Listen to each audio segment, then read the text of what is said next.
Baseball isn't just numbers, numbers, numbers. This game is not being played on computers. You don't do that with a bunch of statistical gimmicks. You don't put a team together with a computer. We're talking weighted runs created plus, expected WOBA, his sweet spot rate, defensive runs above average, average exit velocity, barrel rate, xFIP, BABIP, SIERA. We are above replacement radio. And welcome to Above Replacement Radio, where we're talking baseball kind of whenever. I am your host, Chris Gianta. Over there on the other side of the screen is Daniel Curran. How you doing, Daniel? Chris, I'm doing very well today. It is Sunday, April 27th. We are exactly 1 month removed from opening day and a month into the Major League Baseball season. So, we've seen a lot of surprises. We've seen a lot of things that we expected. We've been pretty vindicated this year, I think, in our preseason analysis, knock on wood. But it's been a very fun month. We saw some history yesterday, and we got some things to talk about on this pod. Indeed. On Saturday evening, Eugenio Suarez hit 4 home runs, and obviously a major feat. I forgot to look up how many 4 home run games there have been in baseball history, but I believe 19. Yeah, which is it's so in baseball history, it's more rare to get a 4 home run game than a perfect game. Mm-hmm. So that is something to consider. Not saying that one's harder than the other, but it does give a sign of like how special a 4 home run game is. And yeah, I mean, seeing it out of someone who maybe gets a little bit overlooked sometimes, has been a very good hitter at times in this league, and sometimes gets overlooked, and he has a very, very special day, even though the Diamondbacks take the loss. Yeah, it was a very cool game. I got to watch the 4th home run happen live. I had some very mixed reaction as it was off of one of my F4 pitchers, and it ended up costing me the lead in the F4 league for the time being. But you just spend that for the moment because it was very cool. I was rooting for it. And I mean, I've been singing praises of Eugenio Suarez for a few months now. I talked about him as a how about that, and he's pretty much been justifying exactly why. 3 out of the 4 home runs that he hit last night were pulled. One of them was to left center field, to that like deepest part of Chase Field. All 4 of them were barrels. I believe all of them were all 4 of them were barrels. Let me see how many ballparks they were all gone in. The 4th one was gone in 29 parks. I assume Camden was the one. No, Truist was the one. Interesting. Yeah. That was the only one that was not gone in all 30 out of the 4. So I mean, he was crushing the ball. There was a 443, a 418, a 411, and then the 4th one was 383. Yeah, no, it was pretty crazy. I watched the first 2 on MLB TV, so we combined to watch 3 of them live. But yeah, just took advantage, certainly took advantage. There was only one pitch that I would say would qualify as like right down the middle. There was a hanging slider by Grant Holmes, which was, let me check, probably, I think that was the second or maybe the 3rd home run. I think it had to have been. Each of the first 3 were all off Grant Holmes. I know that. Yeah, that was the 3rd home run. It was a hanging slider, but yeah, one like right at the top of the zone, a fastball by Grant Holmes, and then one kind of on the lower third, which was another fastball by Grant Holmes. But it was very, very impressive game performance, and not only that brought his home run total up to 10. So he had been performing pretty well offensively, at least on the power front up to that point too. Yeah, no, I mean, it was pretty special. It was very fun to watch. Even though the Diamondbacks lost this game, Eugenio Suarez did put up a .745 win probability added, which was, that's obviously a lot for one player, especially in a loss. Yeah, right. Exactly. Especially, I know the 3rd home run, they were up by 3 late in the game, so it couldn't have I was gives really him that hoping the much game went to more. extras. I was really hoping they would give him a chance for a walk-off for the fifth home run. Yeah, no, because yeah, we've literally never seen that in baseball history, even though players have had the opportunities. But that is one thing that has not been checked off the list. But yeah, so that's the 19th in baseball history. That's it looks like the 17th in the history of game logs. And yeah, the last one Mhm. was JD Martinez in 2017. So Also a Diamondback. yeah, the fact that it's been almost 8 years does kind of remind you how special a day like this is for sure. Yep. Yeah, Um, it was the 123rd instance since 1901 where a player had a win probability added above 0.74 in a loss. The last one to do it was Ozzy Albies in that first game of the Mets Braves doubleheader at the end of last season, the one where Ozzy hit the eighth inning home run, I believe, right? And the Mets came back in the top of the ninth. right, right. And yeah, Foolish Bailey had a tweet talking about, this is only the third four home run game that's resulted in a loss. The Mhm. other two being Bob Horner in 1986 and the great Ed Delahanty in Hall of Famer. 1896. Yeah. Um, so yeah, it is interesting. Like, it does show that, hitting four home runs, you're responsible for at least four runs. That's usually going to Which result in a is win. So it is kind of yeah. funny when it doesn't happen. Well, in this case, it resulted in seven.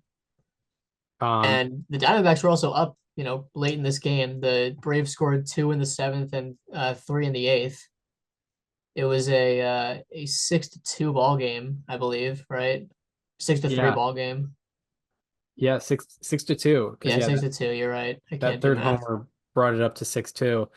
Um, but yeah, pretty cool stuff.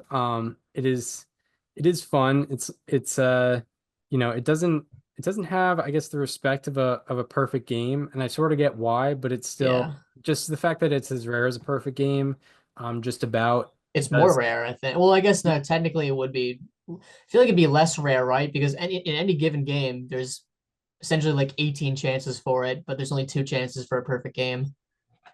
Yeah, right, It's right, like how right. like technically an immaculate inning is more rare than a no hitter because it's same thing. Like there's less of them, but there's also more opportunities.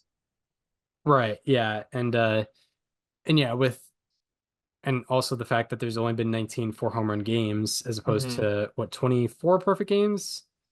Yeah, it's something like that. I'm not entirely Yeah, sure how I think many. Herman got the 24th. That sounds right. Probably if you go back to like the integration era, perfect games might be more rare. Yeah. Because four home run games are kind of I guess relatively new. As we're now in the live ball era. Um, but yeah, yeah. Anything more on the four home run game? No, I think that's kind of all I had. I mean, they were all crushed. Yes. There. Yeah. Well earned. Definitely not any wall scrapers Yeah. going on over there. Yeah, Um, except it is funny that the one ballpark that any of the home runs wouldn't have been out at is the opposing ballpark. um, It was against the right, Braves. One of them would not have gone out in Truist according to Statcast. right, right. So yeah, at least So Eugenio Suarez is a three home run game if this is in Atlanta, but it's not. It is in yeah, at Arizona. least at least the Braves do have that to fall back on, and Yeah, the fact that they and they also won. won the game. There's also that too. I would That's I would that's good. hate being a like I don't think I could really enjoy that game if it's my team and they lost. Right. Yeah, no, it's yeah, it's sort of like Like I would be more pissed about the loss than happy about the four home run game if that happened to my team. I don't know how Diamondbacks fans were feeling about it. yeah, it's like losing on a no-hitter sort of. Just it's hard to do. That you almost have to laugh at That is because true. it's like that's at least like generally a group of people and like but like that's one guy carrying the whole team. It's like you really couldn't win it for this one guy. That's true. Yeah. Um, yeah, no, it is kind of funny how it works out. Yeah. But yeah, we have two teams to talk about. Do we want to start with the good or the bad? Let's keep it consistent with the players to highlight and talk about the bad first and end with the good. Okay, the Orioles are struggling. They are currently 7 games below 500 at this current moment. And they've also lost 15 of their last 22. And yeah, last place in the AL East. A team that at least some expected to be in the playoffs. I know I had them in the playoffs. You did not, but it was a debate of whether they would be in the playoffs or not. I think most people would peg them as at least an above 500 team. What have you been thinking about these struggles that have occurred in Baltimore? Yeah, this has been deeply concerning to watch. Not just the fact that they're struggling, but what's going into it, right? Like you look at the offense and the guys that you're expecting to produce aren't doing so. Obviously, Gunnar Henderson did miss some time with an injury before the season, but he's played. Entering today, he had played 19 games this season. He had a 641 OPS and 88 OPS plus.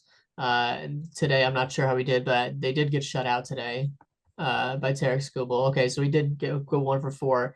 Adley Rutschman didn't play today. He's at a 677 OPS, so he hasn't really picked things up much from his struggles from late last season.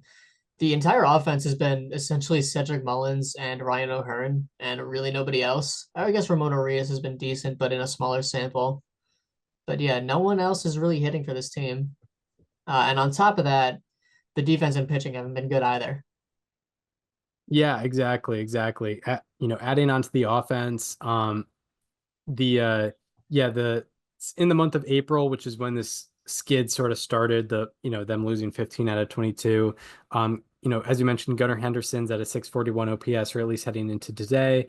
In the previous 21 games heading into today, Adley Rutschman had a 591 OPS, Ryan Mountcastle a 555, Jordan Westberg a 482, Tyler O'Neill a 448, and I believe he hit the IL He recently. did. Um, Yeah. so yeah, just a long list of players kind of underperforming right now on the offensive front, and then on the pitching front, it's hard to blame, I guess, the staff. It's just they don't have many names going out there and doing it, but they in the previous 21 games heading into Sunday, the Orioles had the second worst ERA and the second worst FIP in baseball. Also, their starters in the span had a 5.73 FIP, which was also the worst in baseball. Charlie Morton in the span had 4 starts or has 4 starts, a 10.29 ERA and 7.61 FIP. Dean Kramer, including today, 5 starts and a 6.75 ERA. And I think this would be the point to, I guess, kind of point at either general management or ownership. It's by some reports, it's general management. The fact that they didn't really go out and get anybody, and the holes were the most apparent in that starting pitching staff. I guess you didn't account for, at least heading into like March, you didn't account for the injuries of Grayson Rodriguez and Zach Eflin that are currently happening, as they both have them on the shelf. But they knew Kyle Bradish was going to be out for an extended time, and Trevor Rogers was going to be out for an extended time, and there was not a lot of backup there. They signed Charlie Morton to just at least get some innings at least get some innings for them, but they don't have a lot behind him at the current moment, and it looks very, very shallow, and they're getting punished for it. It's frustrating when any fan can look at the holes on this roster, not see them addressed the way they should have been, and have the exact result that we were expecting. At least like with the Seattle Mariners, right? Like people talked all offseason about how their offense was poor. They didn't go get a bat. It was a terrible offseason. Well, you know what? They have the 5th highest OPS in the league this year. So, at least, the front office does look a little vindicated in that a lot of the internal options they have taken steps up. The Detroit Tigers, same thing. This is the opposite, where we saw the holes in the Orioles rotation even before the injuries to Gray Rod and to Zach Eflin, and things have played out exactly the way that a lot of people saw them playing out, even to a worse degree. Like I don't think anyone expected Charlie Morton to be, the lifesaver for that rotation, but I think we expected better than a 10.36 ERA and 6.86 FIP. Cade Povich and Dean Kramer, I think we've kind of gotten more or less what we expect. Sugano's, gotten away with a lot, only 9 strikeouts per 9. His FIP is almost 2.5 runs higher than his ERA. Yeah, I mean, it's frustrating when you have these holes that didn't get addressed, and it's showing that they didn't get addressed. Yeah, for sure, for sure. And as I kind of prefaced before, to be fair to them, having Zach Eflin out and Grayson Rodriguez out doesn't Makes a help. massive difference. Those are their 2 best pitchers, so I'm sure things would look But different. how could you have gone into this year acting like Grayson Rodriguez was never going to get hurt? That's true. That is true. Eflin fair. Like how many there was a running image on Twitter last year where it showed like the guys with the highest average fastball velocity, and there was an X next to everyone who got a long-term arm or elbow or shoulder surgery. And Grayson Rodriguez is one of the few guys not checked off that list. He's still in his early to mid 20s. Like this should have been factored into the equation as a possibility. And it happened in spring training. You even still had chances to find people in spring training, before the season to replace him, and that didn't even happen. Yeah, and also if you're a serious playoff team, you have to forecast injuries in your rotation. You have to assume that guys will get injured because they will. Look at the Dodgers; they have 27 starting pitchers on their 40 man. And what? Snell is already out. Glasnow left the game today. Sasaki has looked very shaky. Like the only guys that have really truly worked out. Otani is obviously hurt. Like Yamamoto is the only one that's really gone according to plan in that rotation thus far. Yeah, exactly. So you have to plan for that. You have to know that, guys will get injured. You have to kind of build up, and the Orioles didn't really have to do much to address their lineup this offseason. It was starting pitching that was kind of their main concern. And they didn't really go out and do much outside of the Morton deal, and even then it wasn't like that was more just to fill innings and have a guy go out there and throw 6 innings every 5 days. Whereas, they could have gotten someone more talented, could have tried out Jack Flaherty or something like that. But yeah, no, it didn't happen. And yeah, it's just, as you said, it was very easily predictable. You did mention this earlier, but yeah, there was that report that came out on Pitcher List earlier this week saying that, according to a source close to the front office, Mike Elias had the green light to spend money this offseason, but chose not to, in an attempt to sort of make the Orioles the, antithesis to the Dodgers, the team that doesn't spend money, and still wins. Like the whole idea with Moneyball, and I feel like this is such a perfect representation of like how Moneyball is perceived versus how it actually is, where just it is a lot more self-inflicted than it is made out to be across the board. This is a gross exaggeration of it, except it's real, where no, they got a new owner that's willing to spend, that gave them the green light to spend. And granted, they did try, right? They offered Corbin Burns a large contract. He just happened to want to be on the West Coast. Still, nothing was done to address. There's still other things that could have been done, but they weren't. And yeah, if it is true that Mike Elias is choosing not to spend, like that should be a fireable offense like today. It should have been a fireable offense last offseason if it's true to the degree that which this report is saying it. Yeah, 100%. Because yeah, I mean, obviously he's done a fantastic job developing that farm system, but yeah, there's more to it than player development. And I mean, now the table is kind of set for the Orioles. They have all these young guys that have come up already and are producing. Now you just need to put the cherry on top and sign some free agents. Obviously that hasn't been done. And yeah, they're as I mentioned, they're getting punished for it. We haven't even gotten into this yet, but that's not even to mention that last offseason they traded, or last trade deadline, they traded one of their top prospects and one of their young players for Trevor Rogers, who has not panned out, has been injured this year like the other ones. Like, they've already tried the prospect thing for pitching. It didn't work. Corbin Burns did work out for the year that he was there, but you traded for him as a rental, and you're kind of paying the price for it now. I know that Joey Ortiz hasn't been fantastic this year, and DL Hall is still hurt, but ultimately, like you traded a lot of the farm. You've kind of run out of prospects to trade, really, unless you want to trade Basayo. And like, what did it get you? It got you, yeah, a year of a pitcher, but uh, you still didn't win a playoff game, whether it be his fault or not, and a guy that hasn't worked out.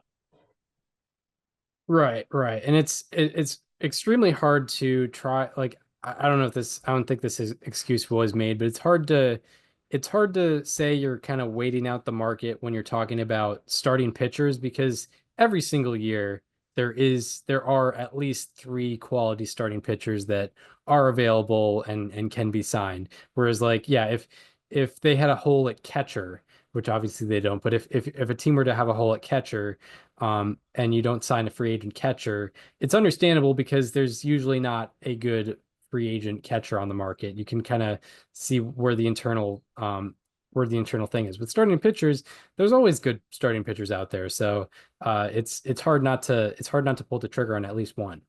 Also, every offseason, there's at least one starting pitcher that goes off the board in like the end of November for like below market value compared to what every other starting pitcher on the market goes for.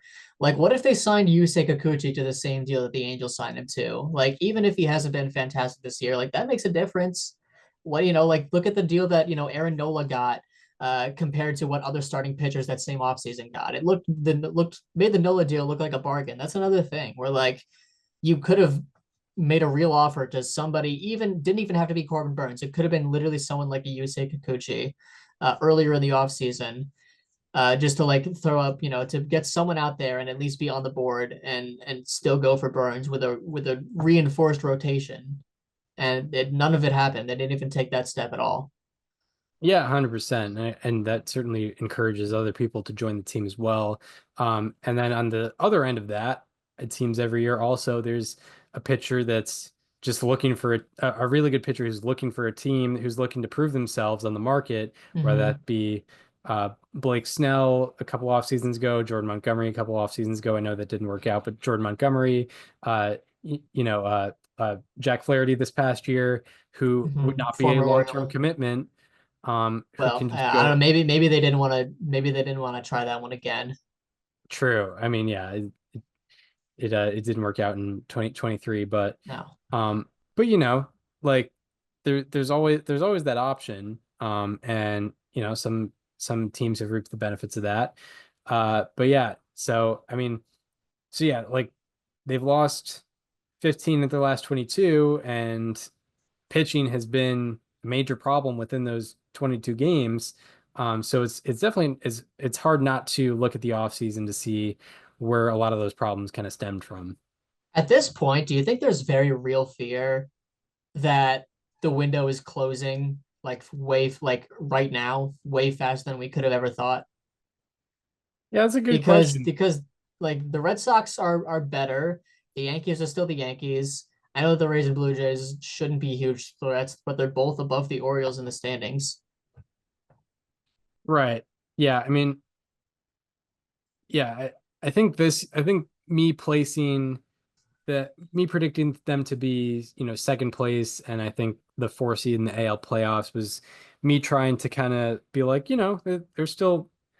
I thought at the time, I think they're still going to go out there and do their thing, and I think they still have a lot of talent on this team, and I still do believe that. I think they have a lot of Yeah. talent on this No, I team, mean and it's definitely not over for them yet at all. there's sustainability, and I don't think there's any. Luckily for them, a lot of their best players are still kind of in control for a long time. Hmm. But I guess the confidence in in the confidence in their long game kind of dwindles with each year that they Don't disappoint. extend anybody. Yeah, exactly. Don't extend Yeah. anybody. Don't or maybe just don't see the results that they expect from some of those guys. Um, Hmm. yeah, I guess, yeah, the optimism for this franchise right now looks a lot lower than it was 2 years ago. Yeah, I mean they've already lost hundreds of millions of dollars on what they could have done with a Gunnar Henderson extension after 2023, after his rookie of the year season. They should have I tweeted this when the Padres did it with Jackson Merrill, but like teams should have been looking at the Julio Rodriguez extension and being like, that's how we extend our young players, like our guys with a year of service time that we know are superstars, where he might make 200 million, he might make 450 million, and it all depends on if he becomes a player that is worth that kind of money. Like that's what it's too late for them, I think, to do that now with Gunnar or with Adley, to be honest. Yeah, like they missed a window there, and they haven't reinforced anything around them either. Like it's been a pretty brutal financial handling of things since this window has started, and now it's translating onto the field, which is even worse. Yeah, yeah, absolutely. I mean, yeah, they've had 3 years, 3 years in a row where they've had someone in the top two for rookie of the year Mm-hmm. and no deals for any of them. Like They even lost a year. They lost a year of service time on Adley Rutschman because of that. right, exactly. He finished top two despite coming up in like what, late May or whatever that was. Like that was the rule where if you bring your guy up after the period and he finishes top two in rookie of the year, he gets the year of service time. That happened with Adley Rutschman. Now he's got 2 more years after this one. Yeah, yeah, it is strange, especially in this kind of era where deals, seem normal for guys who only have 1, 2 years of control under their belt, 0 Mm-hmm. years of control under the belt in the case of like Christian Campbell. Yeah, I mean, there's it would have been very, very justifiable to sign one or two of those guys before they played an MLB game. Like, Brewers did that Mm-hmm. with Jackson Chourio. Choreo White Sox did that with, I think, Luis Robert Jr. and and Eloy Jimenez. Andy Eloy Jimenez. Yeah. And yeah, the Red Sox did that with Campbell, I think 4 or 5 games into his The MLB worst, the career. worst example of a team doing that was like 6 years ago with Scott Kingery, and look how many times it's panned out since. Even you could even point to, I know he played games, but like the Diamondbacks did it with Corbin Carroll. Right, It was right. it was Yeah. after he played like 20 games, but they did it. And hey, maybe these negotiations have happened. Maybe the player, I don't know who their agents are. I don't know if any of them are Boris guys, but maybe it's been more of a player thing. I don't know. All I know is they're not extended, and I haven't seen too many reports about extension talks. Yeah, right. I mean, when you've had, at least three guys who have been, consensus top two prospects heading into a certain season with Rutschman, Henderson, Jackson Holiday. I know he hasn't panned out quite yet, but when you've had guys with that, level of level of notoriety coming into the league, and there's really no links to any extensions on any of them, you do have to kind of point to the organization there. Mm-hmm. There is Um, no mention of Gunnar Henderson's agency on his baseball reference page. yeah, maybe he's his own agency. Maybe he But I think it would say that. negotiates for himself. Yeah, right. Oh, he's a Boris guy. Okay, he is a Boris guy, but why does it not say that on baseball reference? That's weird. Okay, Strange. so that maybe explains why there isn't a Henderson extension, Right. Yeah. because Scott Boras probably wants him to go to free agency. At least I would if I were him. Yeah, exactly. Or the Orioles have to come to the table with something he can't refuse, which I don't think.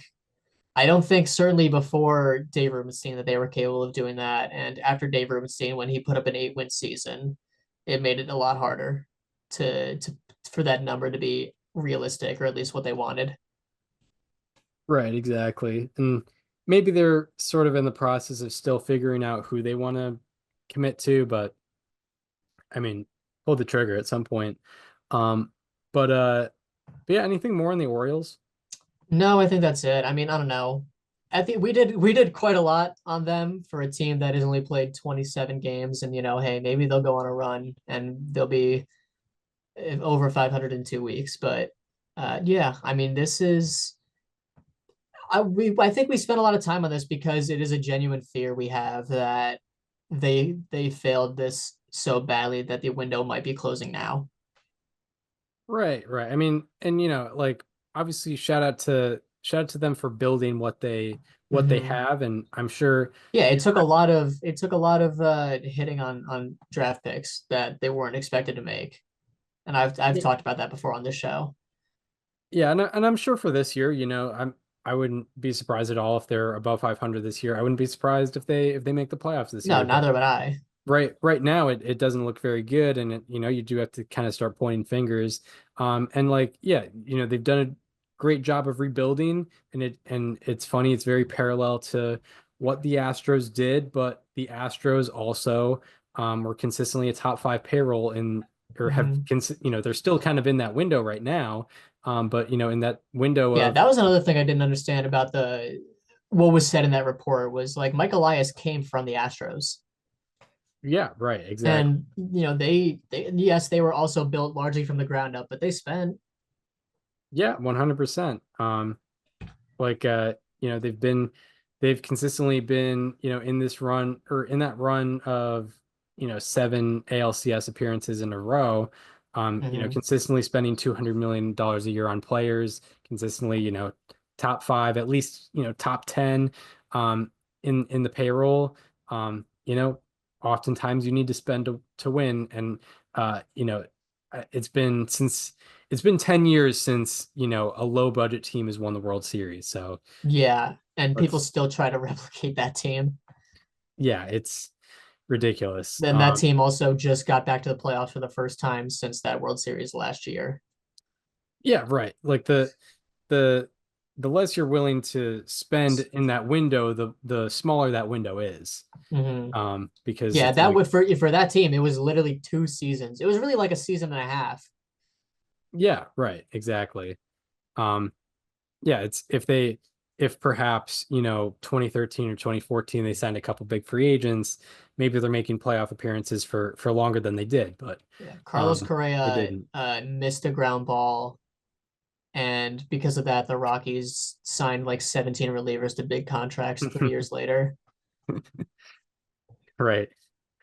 um the Super bullpen, Yeah. very what a fun go round they had. Hmm. um but yeah, so the Orioles, they're 10 and 17. They just got swept, and the team they just got swept by, they're doing really well. I think they have the best record in the American League right now. um Yeah, they do. the Detroit Tigers, they are 18 and 10. They have won 16 of their last 22. What have you been thinking about what's going on in Motown? Yeah, what I've been seeing with the Tigers largely is their pitching specifically is really, getting to it in big situations. The Tigers this season have a 79.8% left on base rate, which is the highest in the majors. So they're leaving the most runners on base. They're not converting. You'll see a lot of low ERAs and higher FIPS when you look at their team stats, whether it be the bullpen or the rotation.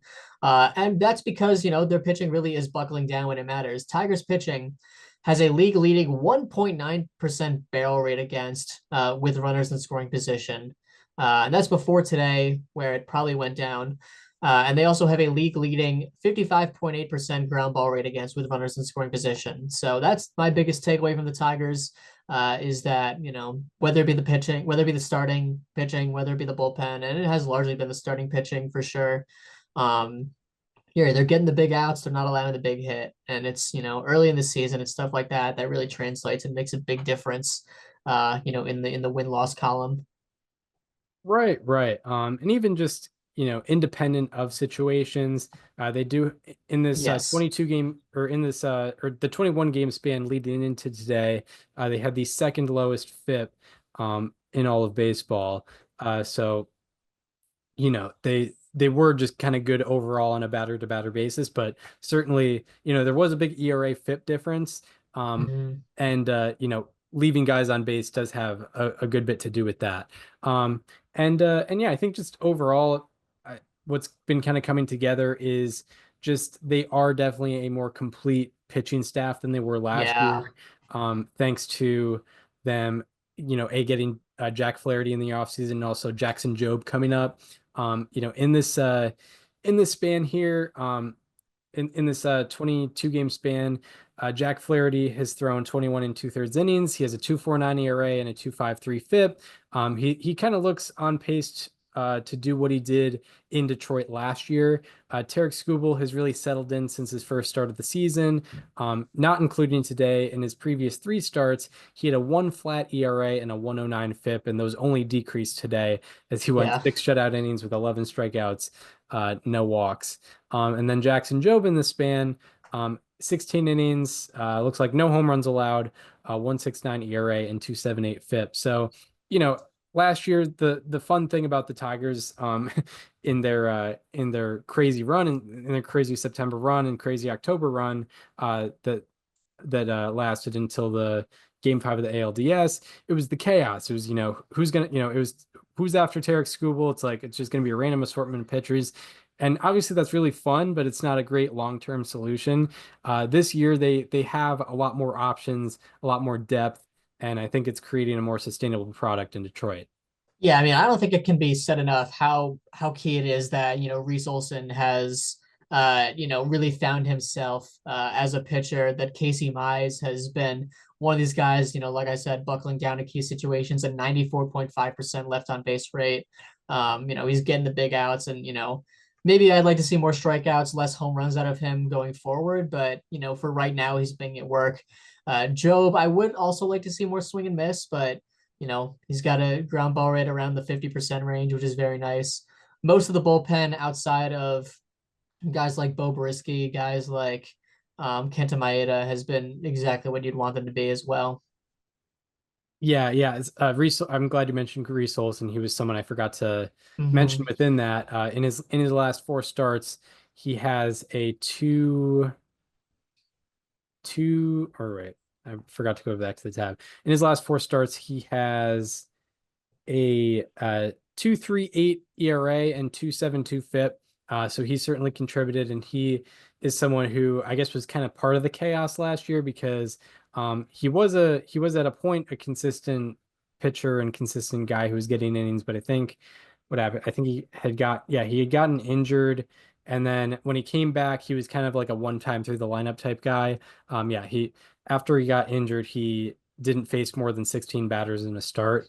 Um, so like he wasn't, in that time where the Tigers were making their postseason run, he was not a consistent innings eater, and now he's, averaging about 5.5 innings per start. So that does add to the sustainability of the Tigers rotation.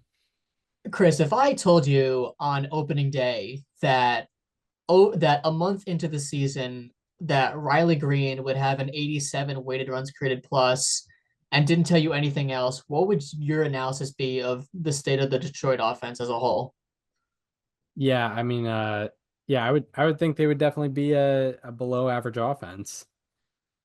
And amazingly, there are so many guys on that offense that have stepped up, right? Like, because Riley Green was really the primary source of offense from guys that you expected to take, 500-600 plate appearances this year. Kerry Carpenter is kind of a wild card because he's good. It's just a matter of keeping him on the field, and he's been on the field. He has a 125 for weighted runs created plus, but on top of that, it's obviously Spencer Torkelson, who I talked about recently.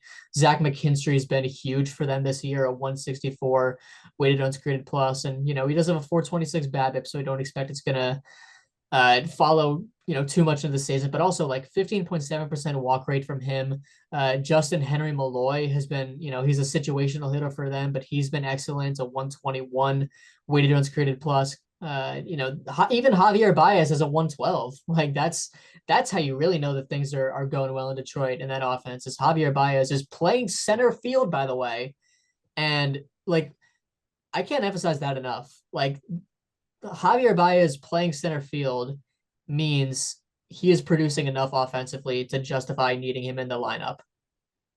Right. Yeah, Because he was absolutely. replaced last year at shortstop, which his defense at shortstop was really the only reason he was still on the field. They're finding a way to get him in the lineup without the thing that used to be so essential for keeping him in the lineup. Like that is such a major thing.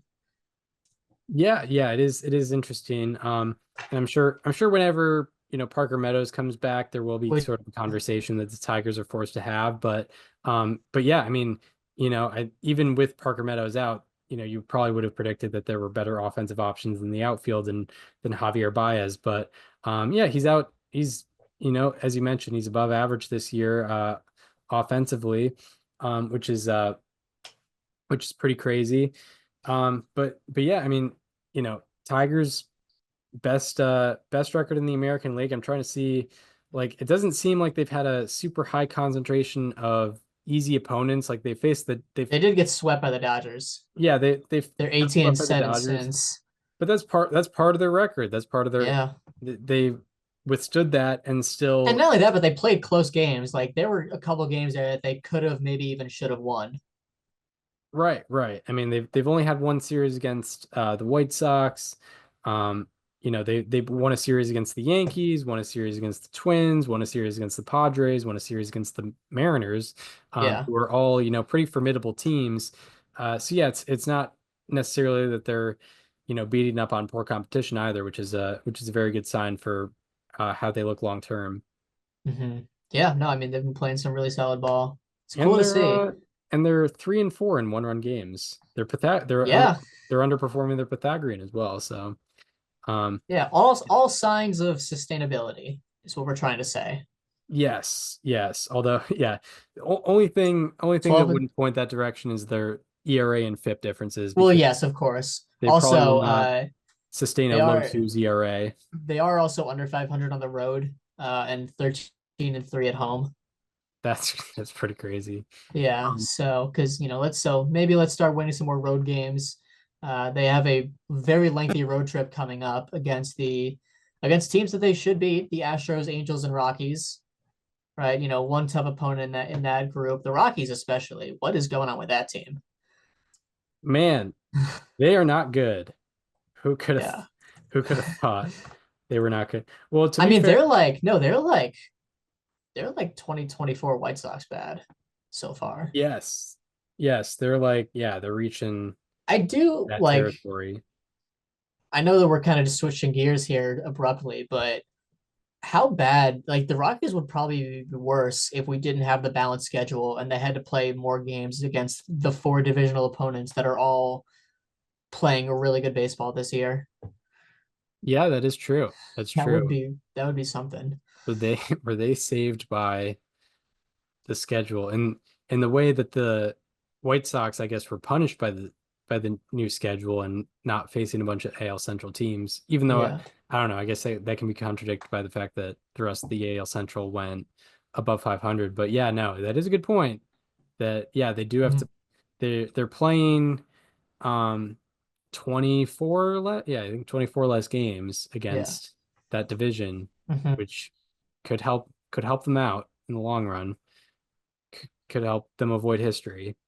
Quickly, what kind of starts did well, Kyle Freeland, man, 5.93 ERA and a 2.87 FIP.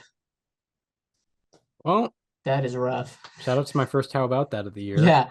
I was gonna say, I looked at the ERA, I was like, man, like when did that happen? I thought he was really good. And then I remember it's because I kind of exclusively look at fan graphs. And it's like, oh yeah, he is that good. He's just given up Right. 11.9 hits per nine, of course. Yeah, it is always funny to look at ERA at this point in the year. It's like, yeah, don't really rely on any of it. Yeah. But yeah, anything more on the Tigers? No, I think we covered the Tigers pretty well. It's very cool that there's a team in the AL Central that looks very formidable. I mean, best record, in the majors, and they haven't even played that many games against the division, right? I think they've had one series against the Royals, Twins, and the White Sox. Right. And they haven't And they've taken care of business. They won 3 out of 4 against the Royals at home last week, and yeah, they haven't played Cleveland yet. no. But yeah, so now we're ready to move on to players to highlight. Let's talk about some players to highlight. Yeah, so now we will move on to players to highlight, and we'll first talk about players or subjects that have been underperforming expectations with our Sunday, April 27, 2025 edition of Slightly Alarming Statistics. He's been barreling up the ball way less. He's not missing bats. He's not getting the ball on the ground, and people are hitting it in the air more. It's been so bad. He is getting a slightly alarming. Yes, so for my slightly alarming today, I am talking about a guy that was responsible for one of those Eugenio Suarez home runs on Saturday night. The guy who gave up the last one, the grand finale. Talking about Raisel Iglesias, who unfortunately has been no stranger to giving up big home runs in the ninth inning this year. In 10 innings pitched throughout 10 appearances, he has surrendered 5 home runs. He's given up a homer in every other inning and every other outing that he's appeared in so far. His minus 0.7 F4 is the worst among all pitchers, regardless of their innings pitched. So he has been pretty much the worst pitcher in baseball this year. And I had him as my number 5 reliever heading into this year, which has not been a good look. Interestingly, most of the damage has come against his slider, which is the pitch he actually uses the least. He's only thrown it 20.5% of the time this year. He's thrown 30 total sliders, and yet he's given up 4 hits against it, 3 of them being home runs, with an 11.8% whiff rate. So, I mean, 3 of the 5 homers coming off the pitch that he uses the least, which is not something that you see that often. According to Fangraphs, and this is quite unsurprising, Iglesias' slider has a location plus of 81, which means its location is 19% below the average slider. So either, it's not chaseable, it's, down the plate too much. And it's the, of the 287 sliders, that location plus ranks 256. So it's not good. Overall, he has a 20.7% barrel rate against him throughout this season, which ranks the 3rd highest among the 350 pitchers to allow at least 25 batted balls. 58.6% of batted balls against him have been pulled, the 5th highest rate on that same list, and his pulled air rate of 41.4% is the 2nd highest. So he's given up a lot of hard contact. His average exit velocity against of 94. He's dropped his ground ball rate to 24% in light of more fly balls, and they're getting crushed, they're getting pulled, and that's how you have 5 home runs allowed in 10 innings pitched. So Raisel Iglesias getting a slightly alarming this week. Raisel Iglesias. Slightly alarming. Yeah, it is it's unfortunate there over there in Atlanta. He's a guy, I forgot how long he's been with the Braves. Yeah, it was 2021 when he got traded over there for 22. But it was 22, you're right. For Tucker Davidson. Oh, yeah, I forgot. Yeah. I believe it was a 1-for-1. World Series hero Tucker Davidson. Yep. Yeah, man, the Braves really just had an assortment of guys in that. Yeah. It really baseball makes no sense sometimes. Last year went exactly how 2021 was supposed to. Like the Braves scraped into the playoffs with an underwhelming record and promptly got shown the door by a better team. Yes. Instead they played the Brewers. True. And we're like, oh yeah, we remember how to play baseball. Let's go ahead and beat the Dodgers and Astros. Yeah. In 6 games each. Crazy. So yeah, my slightly alarming is someone who is in my top 50, probably ranked higher than, I would say, almost ranked higher on my list than almost any top 100 or top 50 list. Talking about Patrick Bailey of the San Francisco Giants, and I guess there would be an argument to be made that based on his offense alone, that he wouldn't be someone worth doing a slightly alarming on, but he is someone who over the past couple of years has posted like average expected numbers, and that is not the case this year. So just on the surface, through 26 games this year, Patrick Bailey is hitting 164 with a 461 OPS. Out of the 233 hitters with 70 plus plate appearances this year, he is the 10th lowest on base percentage and 7th lowest OPS.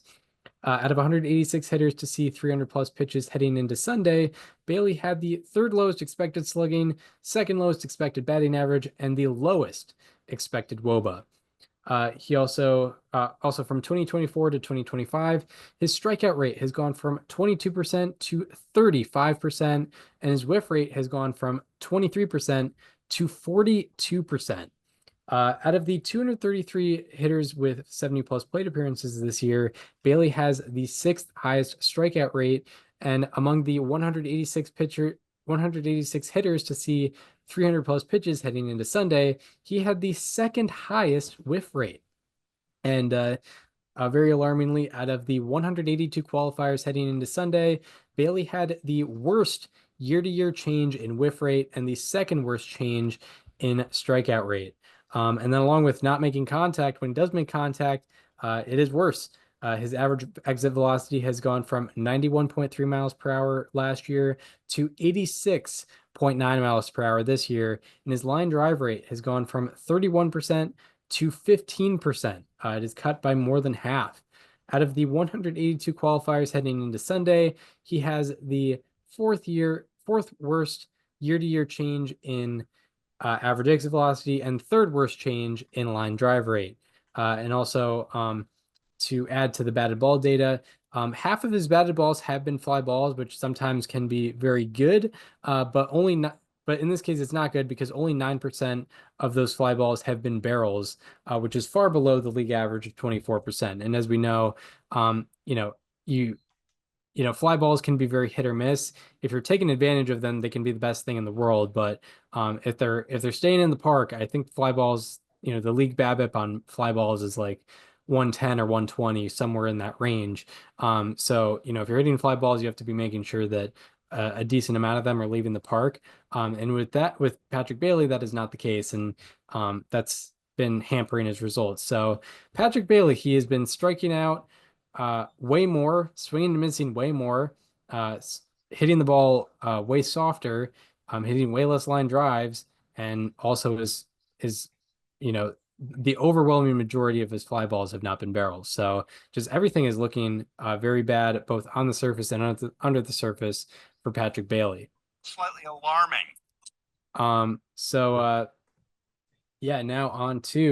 Now we go from the lows to the highs, where we are talking players or subjects that have been outperforming their expectations with our Sunday, April 27, 2025 edition of How About That? He's striking out less, walking more, and he's also making better contact. Turning into a strikeout machine just out of nowhere. He's been excellent all around this year. And he is getting a How about that? Yeah, so for this How About That, I am doing something that I have not done in a very, very long time on this show. I'm talking about a subject today. Ooh. Yeah, I don't even know the last time. I think it was like 2021 or 22, I think. It definitely didn't happen last year. I know that. No, you've been the subject guy like a couple times a year, but I'm bringing it back today, talking about the New York Mets starting rotation, because top to bottom this year through the first 28 games of the season, including today, which wasn't the rotation that had any problems for the Mets today, so everything stands. Mets starters have a league leading 2.36 ERA, 2.70 FIP, and 0.37 home runs per nine. They also have a league leading 51.1% ground ball rate and 3.9 fWAR. In addition to this, they also rank second in strikeouts, 9.64. So, across the board, basically the best rotation in baseball, and one of the best we've seen in this stretch of time in quite some time. Since 2010, the Mets' 2.36 ERA in the month of March/April ranks tied for 15th of any rotation in any month over the last 15 seasons. And obviously there's still a couple of games to play, but as of right now, that's where they're at. Their 2.7 FIP also ranks 7th on that same list, which is awesome. Mets starters rank first in the majors this year in expected slugging against at 350, second lowest in expected WOBA against at 299. And, I mentioned the 0.37 home runs per nine earlier. That's not a mistake. Overall, Mets starters have had a 17.5% fly ball rate against, the lowest in the majors by 5.7%, and also tied for the 8th lowest among the 1,350 months posted by any rotation since 2017. 13.6% of the fly balls they've given up have been pulled. 15.2% of them have been barreled. Both of them the lowest rates among all rotations in the majors this year. Overall, 3% of the fly balls they've given up have been barreled and pulled as a unit. That is the 14th lowest rate on the aforementioned list of 1,350. So I mean, it's been kind of historic how good they've been. Their 5 regular starters thus far have been Clay Holmes, David Peterson, Griffin Canning, Kodai Senga, and Tyler McGill. All of them have an ERA below 3.30, and that's without Sean Manaea, who is expected to be their best pitcher before this year. Holmes, Peterson, Canning, and McGill all rank in the bottom 8 in fly ball rate among the 147 pitchers with at least 50 batted balls allowed. 4 of them rank in the top 8, which is awesome. As for Clay Holmes, he ranks 9th among all qualifying starters with a 2.15 FIP and is one of 3 qualified starters that has yet to give up a home run. Kodai Senga's 1.26 ERA ranks 5th lowest among the 85 qualifiers, and his 5.3% pulled air rate ranks 4th lowest. Griffin Canning has increased the usage of his slider from 24.1% in 2024 to 35.7% in 2025. And it has a 58.1% ground ball rate this year, along with a 36% whiff rate against it. Tyler McGill's slider has gone from averaging 38.8 inches a drop in 2024 to 46.6 inches a drop in 2025. That is an 8-inch difference. And I think largely it's because of that. I think it's because they're classifying his sweeper as a slider. He hasn't thrown his sweeper this year that he threw last year, and that has very similar drop. So it might be some input stuff, but either way, the slider's moving a lot more downward this year, and opponents are hitting and slugging 261 against it. Lastly, David Peterson's 3.7-degree average launch angle against ranks 6th lowest among all pitchers with at least 50 batted balls allowed. So there haven't been any weak spots in the Mets starting rotation this year. They've been going out and shoving night after night. A large part of the reason why they are 19-9, I believe, so far this year. And they as a unit are getting a how about that from me. Yeah, Mets starters. How about that? Pretty unbelievable. And yeah, the month stats, being tied for 15th in ERA or something like that. That's pretty great because, you consider 15 years, that's 90 months with 30 teams. That's like over 2,000. Yep. I believe it was like 22 something. Yeah. Total. So, out of over 2,000, 15th in ERA, I think 7th in FIP, you mentioned. Pretty insane. And yeah, really good sign. And that's when the month started on March 27th. And, obviously there's still games to play, like I mentioned. Like this could be one of the longer calendar months where they still rank this low in rate stats. Yeah, for sure. And also very cool for them because if you could point to a potential weak spot in the Mets, it might have been their starting rotation, but before this year, that does not look like the case at the current moment. My how about that is about a singular starting pitcher, but highlighting him for kind of similar reasons as you did the Mets starters. It's because of a major difference in home run allowance. I'm talking about Nick Pivetta of the San Diego Padres. Obviously spent a good while with the Red Sox. And for the past couple of years. How about that before, I believe. Oh yeah, I think he might have been like our first Red Sox pitcher off the board either last year or the year before. Maybe it was 22 or 23. Right. It might have been 23. Because I feel like I may have highlighted. No, I think it was 22. I'll look into it. You go ahead. But yeah, he had spent some time with the Red Sox over the past couple years. Had very good strikeout and walk numbers, but had always struggled with the home run ball. But this year, that is not the case. At least with the home runs, not the case. And he is reaping the benefits of that. Through 5 starts, Nick Pivetta has a 1.20 ERA and 2.17 FIP in 30 innings pitched. Out of 85 qualifiers heading into Sunday, his ERA ranked 4th and FIP ranked 10th. Also, his home run rate has gone from 4.7% last year to 0.9% this year. Less than 1 out of 100 batters has hit a home run off of Nick Pivetta this year. His fly ball rate has gone from 32% to 26%, and his pop-up rate has gone from 9% to 16%. If you've listened to the show, I love when a pitcher gives up a lot of pop-ups because that's the worst form of contact. So that is a really good sign for Nick Pivetta. Among the 147 pitchers to allow 50 plus batted balls heading into Sunday, Pivetta had the second highest pop-up rate. And then going back to part of the reason why his home run allowance has gone way down this year, his rate of fly balls being pulled against him has gone from 34% last year to 21% this year. And more glaringly, his rate of barrels being pulled against him has gone from 54% to 14%.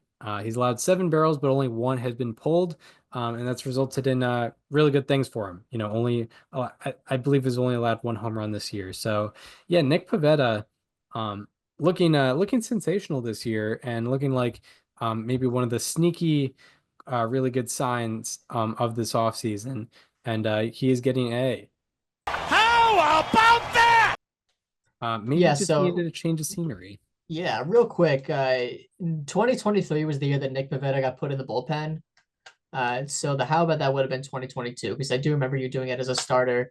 In 2022, from April 26th through June 29th, he made 13 starts, had a 2.28 ERA and a 3.04 FIP. Yeah, because I So remember that sounds like a span where you would have put him as a how about that. Yeah, because I remember doing that in Connecticut. So yeah, it would Yep.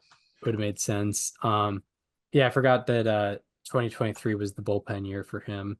Mhm. Yeah, that was always strange. Like there were a couple times where they threw out an opener and he would just come out.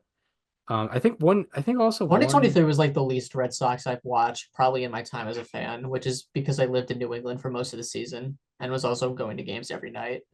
That's just such a hilarious sentence out of context. Like if people don't know about yeah. blackouts.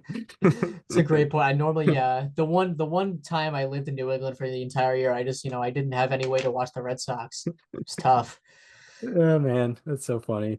But It's a great point. Yeah. I think When you put it that way and take it out of context, it makes it sound so insane. And it is.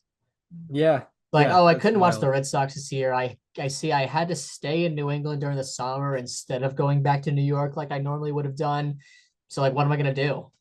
Yeah, 100%. How am I supposed to watch them?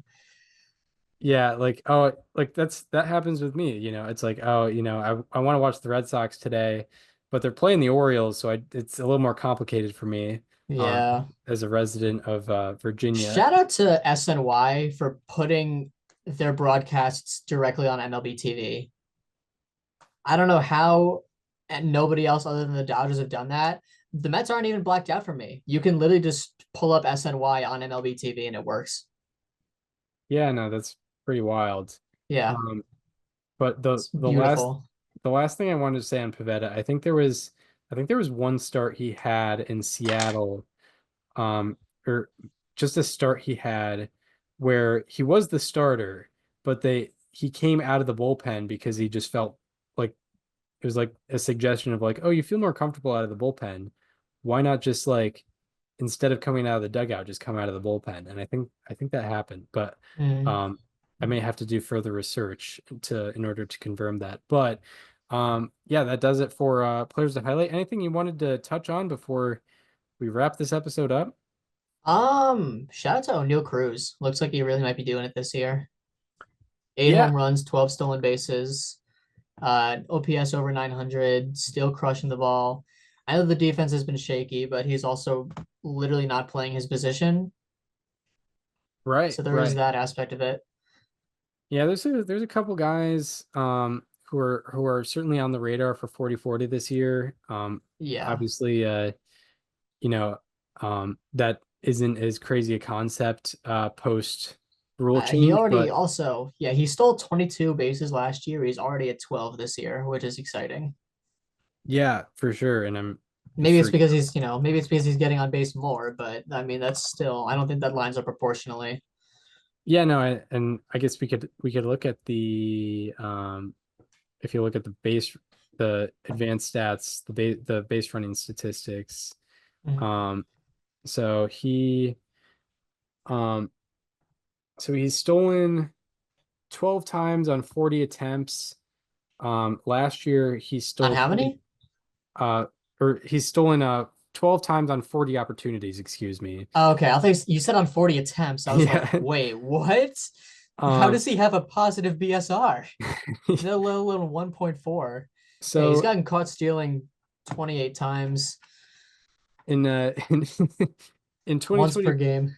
in 2024 he stole 22 or 23 times, or he had 23 attempts on 206 opportunities, which was 11%. Hmm. This year he's stolen on 30% of opportunities. So Yeah, there you go. he seems to be much more aggressive, and it's not like he's getting caught more. He's literally 12 for 12. He So is. that is pretty sensational. Really, really cool stuff. He'll That I do see. know because I saw a graphic on it the other night. Yeah, I'm sure if like, if we had to do like a top 50 redo now, he might be someone that might join the list Yeah. for this year. Center field as a whole would be completely shaken up. Yeah, Pete Crow, Armstrong would be a guy Mm. we'd have to reconsider. Um, but yeah, oddly enough, Mike Trout's been healthy, but just hasn't quite hit his stride yet, I don't think, if I'm not mistaken. Yeah, well, it's been like he's He's been also a doing the right counting fielder now. stats, but not the rate stats. Oh yeah, 9 homers. Oh yeah, Yeah. same thing as last year. 9 homers, one double, one triple. Yep. Um, so he's just allergic to non-home run hits, it seems.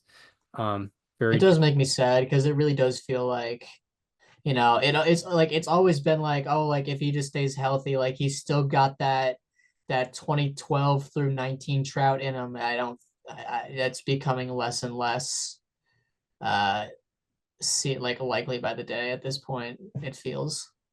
yeah, Not to be saying fair, not saying that I think he's a 102 OPS plus bat or 113. I think he's still got like a 140 in him. to Put be like fair, a 170. he is one of the unluckiest hitters in baseball Oh, this he year. is 100%. He has a 143 BABIP, which I think his BABIP probably will naturally be low considering how high his fly ball rate is. Yep. But it should probably, it But should he be at also least is, be like yeah. 230 or something like that. Yeah. And he's underperforming his expected WOBA by almost 75 points. So, um, but still, yeah, it on the surface, he's not dominating. I'm sure he will be dominating if he stays on the field at some point. Um, I might but have to yeah, retire my annual number of games it took Mike Trout to reach one F4 tweet this year yeah, that's unfortunate. because he's at, I think, point 0.3. Right. And that's with, 9 home runs, Yeah, one and off the league lead. also -2 outs above average as a right fielder. Doesn't Yeah, the change to right field has been very much present on his Fangraphs defense. They have right. him as like one of the worst defenders in the league this year. Yeah. Well, yeah, it is early. Um, but yeah, we'll see how it plays out. Yeah, minus Um, 3.3 defensive runs above average, tied for 12th worst among qualifiers. damn. Um, but Tied with Kyle Schwarber y- and um Rafael Devers. DH. Well, So yeah, actually, he's basically been a DH. yeah, Devers is actually slightly better. Pretty wild. That's sad. Um, But yeah, that shall do it for this installment of Above Replacement Radio. We hope you enjoyed this one. If you were listening on Apple Podcasts or Spotify and want to watch the conversation as it happens, go to the YouTube channel. It's called Above Replacement Radio. And if you're on the YouTube channel and want to just listen to only the audio, go to the Apple Podcasts and Spotify streams, of course. Also, if you're on the YouTube channel, go check out the guest playlist. We've had a variety of cool names on. Jeff Passan, Chris Rose, Sarah Langs, Foolish Bailey, Mike Petriello, Mark Simon 4 times, Anthony Castrovins, Matt Brash, who will be making his return sooner rather Soon. than later with the Seattle Mariners. So you can hear about some of his, elbow surgery recovery, his reflection of his career so far. And yeah, just go check out the guest interviews playlist. He'll be right in there. Also, follow us on social media. Follow me on Twitter at Chris_Gianta. Follow Daniel on both Twitter and Instagram at Daniel_Curran, and follow the show Instagram at Above Replacement Radio for all the show needs. We hope you enjoyed this one, and we hope to see you next time, where we'll be talking all the happenings in Major League Baseball. Once again, see you then. This conversation is over.